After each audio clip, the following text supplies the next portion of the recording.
Hello, students. Had a question come through out of 3.1 homework. It's question number 18. So it's right here on the side. What, if anything, is wrong with the following is the question. And so if we're taking a look, let me get a little bit of white space around it so we don't have to worry about that. There we go. All right, so what, if anything, is wrong with this? So I think probably the piece to be thinking about when we're dealing with different number bases is the symbols that are allowable. In base 10, we know the group of symbols that you can use is 0, 1, 2, 3, 4, 5, 6, 7, 8, 9, and that's it. We don't have a separate symbol for 10. We compose 10 using the symbols that we already have, 10, 11, 12, and so forth. So what I want you to see is that really nice connection between the base number 10 and how many digits we might have. So if you keep that going and you say, okay, base 4, then you would have a 0, because you have nothing in a particular place value, a 1, a 2, or a 3. Remember, if you got to a 4, you would write that as a 1, 0, one group of 4 and 0 ones. So I think that's the key piece that you want to be looking at here. And that, I think, helps guide you in your explanation. What, if anything, is wrong with the following? Is it wrong to write 306 base 4?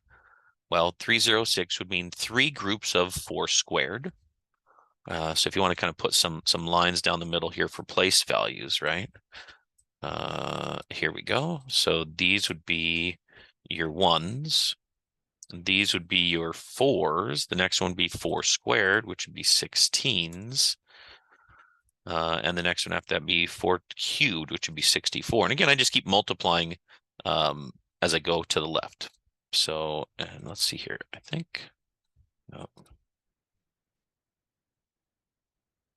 that's fine. All right, so let's see. Where do I want to go from here? Okay, so now I have this number. So I really have, let me get up to the text box.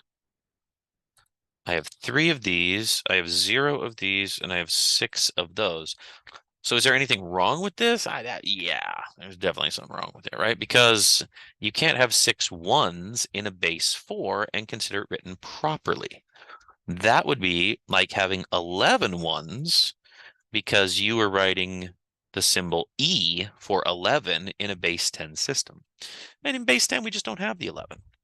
We would write the 11 with 2 digits, not a single digit.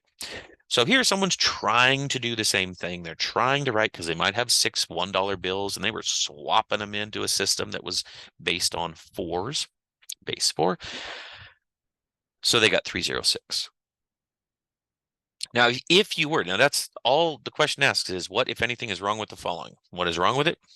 Somebody tried to use a 6 and there is no 6 in base 4. The only digits you can use in base 4 are sitting right here. So that is the issue. Looks like there's only one issue that I can see. If you were asked, if somebody said, hey, these are actually, this is the correct quantity, could you rewrite it? And the answer is, yeah, you could rewrite it, because 6 is going to take what? 1 group of 4, and you'd have 2 1s left over. So if you wanted to, if this was the correct quantity, it was just written using the wrong symbol, you could rewrite it, but that's not what the question's asking in this case. That's just a little bit more if you were interested in trying to say, how can I write that correctly? All right. So I'll leave B for you to go through. That's it for this one. Short video, and off you go.